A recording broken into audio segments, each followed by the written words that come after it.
Hello, one, hello, all, and welcome to the bottom 10. This is my 10 least favorite films that I saw that were released in 2015 that I saw in 2015. Again, I saw 113 films in 2015. I'm considering American wide releases. So films like American Sniper technically had a limited run in late 2014 but had a wide release in 2015. Or if a film was released straight to DVD or Blu-ray or something in 2015, technically that's what I consider the wide release. Here it is, my 10 least favorite films. I'm counting down to the lowest ranked film that I saw in 2015. Number 104, The Loft. It's it's a movie that feels a lot like it should have premiered on one of those crime network channels. I don't want to say like Lifetime because it didn't have like an overt feminine vibe to it, but it's strange. You have a bunch of B level type actors. There's nobody really to carry the film, and sometimes that works. You have a bunch of B and C level actors, nobody that can carry a film, but it feels like a very unfun version of Very Bad Things. Number 105, Welcome to Me. Okay, it's the idea is cute.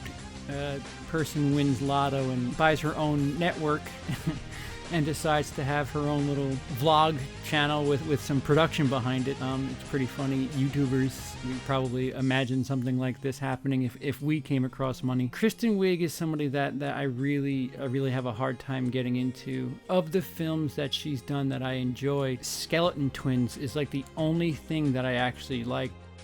It just didn't do it for me. Kristen Wiig just doesn't do it for me. I think I have this like mental block.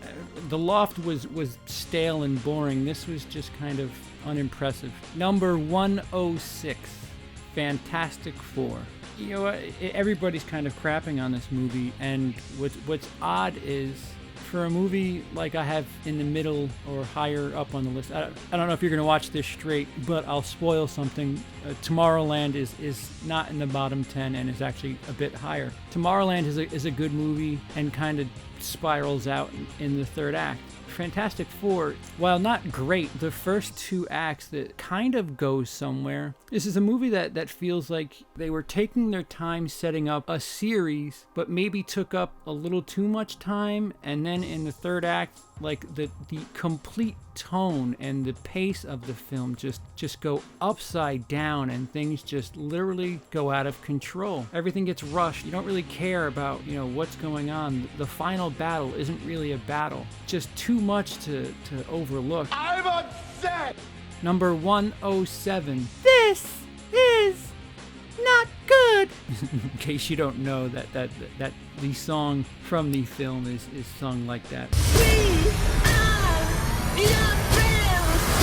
Just a movie that just literally rolls along and nothing feels anything. It just rolls. The guy wants to be a DJ. And I don't know. Granted, I don't know much about the DJ world, but they're trying to do like this Rocky, fighting and trying to do his thing, and you just don't care. There's nothing about the guy that you like really get behind. He's kind of with a bunch of, the circle he's in is more like the villains in a Revenge of the Nerds movie than anything.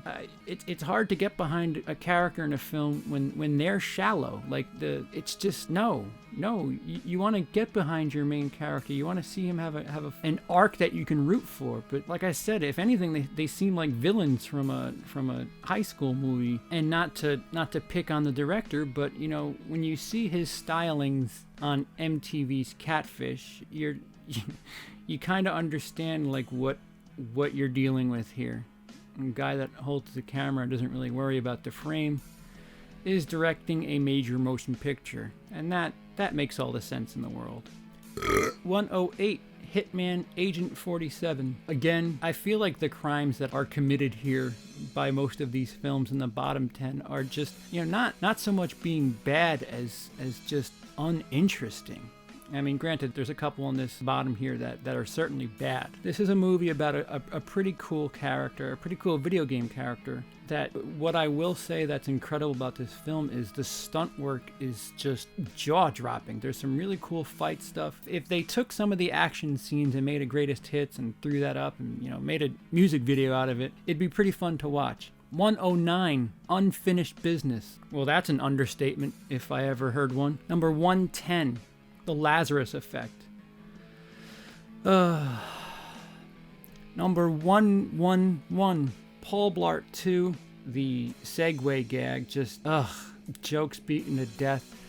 Unnecessary, unwanted. Number 112, Human Centipede 3.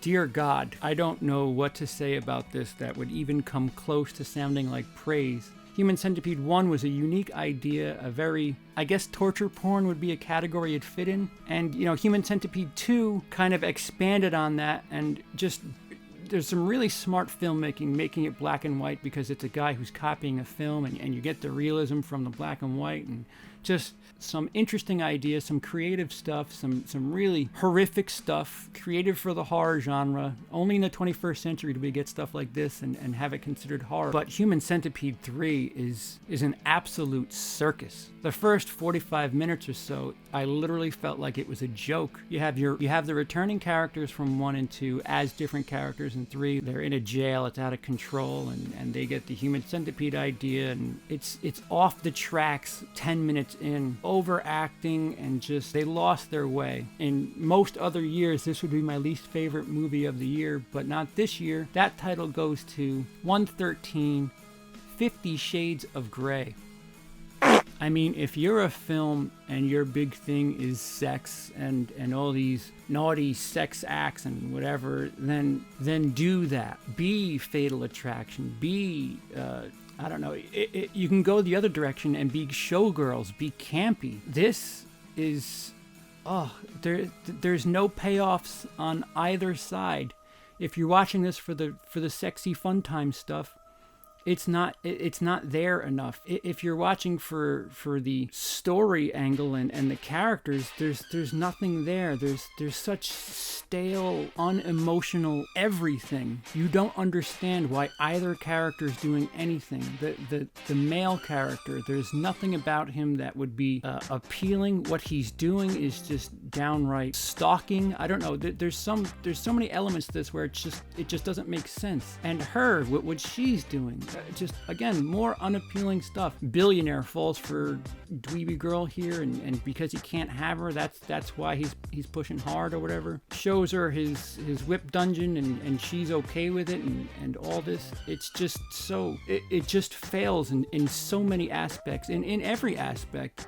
It's a boring movie that should be erotic, and it's just, ugh. So that's it, guys. There's my least favorite films of 2015, my bottom 10 counting up to 113.